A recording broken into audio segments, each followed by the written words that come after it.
여러분, 경제신문을 보면 국제 정세가 어떻고 코스피 지수는 지금 몇이며 미국 증시는 어떤 상태이고 우리나라 정책은 무엇을 지금 하고 있는지, 어렸을 때는 이런 이야기를 나눈 사람이 진짜 없었거든요. 근데 한 살 한 살 먹어가다 보니까 주변에서 친구를 만나도 거의 다 이런 얘기뿐이더라고요. 여러분들도 그런 경험 있지 않으신가요? 근데 그런 이야기를 듣다 보면 경제를 잘 아는 친구, 중간, 그리고 아예 모르는 친구, 이렇게 나뉘는데, 만약에 이 두 가지 부류에 속한다면 경제를 잘 아는 친구들이 하는 이야기가 잘 이해가 안 될 수도 있어요. 저도 그랬었거든요. 나도 경제 공부를 시작해봐야겠다 라고 생각하고 시작을 해보려고 했는데, 근데 뭐부터 해야 되지? 너무 막막한 거예요. 그 모르겠는 마음 저도 너무 이해합니다. 왜냐면 저도 똑같은 고민을 했기 때문이에요. 저처럼 경제 공부 좀 해야겠다 라고 하시는 분들을 위해서 조금씩 짤막하게 경제 관련 지식을 전해드리도록 하겠습니다. 첫 번째 주제로 가보시죠.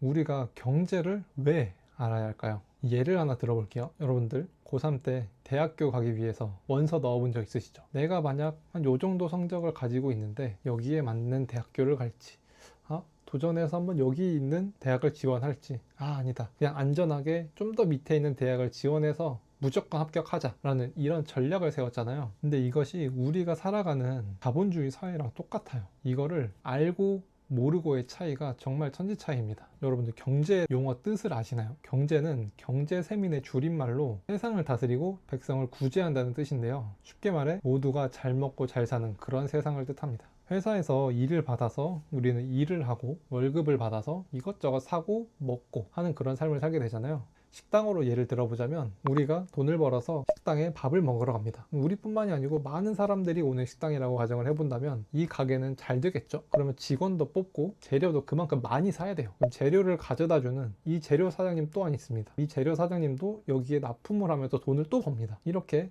하나, 둘, 셋, 모두가 돈을 잘 벌고 잘 먹고 잘 사는 이런 세상이 가장 이상적인 세상입니다. 이게 진정한 경제 세민이라고 볼 수 있습니다. 그럼 이걸 알아서 뭐 하냐? 그럼 국가가 알아서 해야 되는 거 아니냐? 그 말도 맞습니다. 이걸 안다고 지금 당장 우리의 생활이 급변하는 건 아니에요.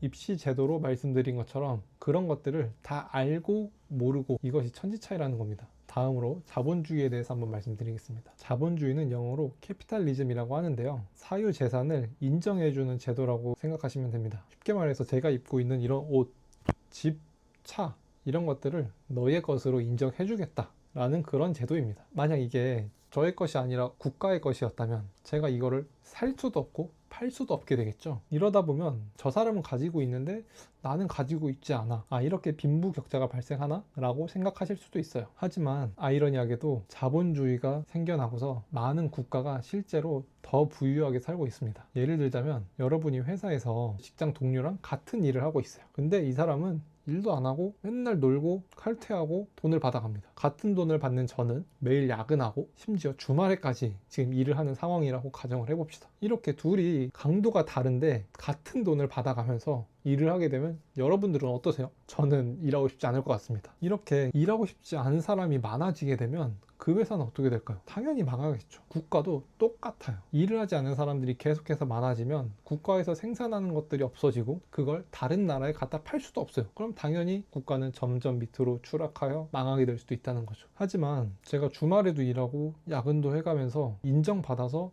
연봉도 높아지고 인센티브도 많이 받아요. 욕심이 많고 야망이 큰 사람들은 계속해서 발전해 나가면서 일의 효율성을 계속해서 높일 거예요. 이런 돈을 많이 버는 사람이 계속해서 많아지면 국가도 부유해지겠죠. 미국이 지금 현재 세계 최강국이잖아요. 저는 이 원인 중에 하나가 개인주의를 중시하는 것에 있다고 생각합니다. 어느 정도 개인의 자유가 보장되었다는 뜻이기도 하고요. 열심히 한 사람은 열심히 한 만큼 가져가고 적당히 하면 적당히, 안 하면 적게 가져가는 거죠. 이게 자본주의의 속성이고 본질입니다. 챙겨간 만큼 그 재산을 소유할 수 있도록 보장해 주는 것까지 더불어서요.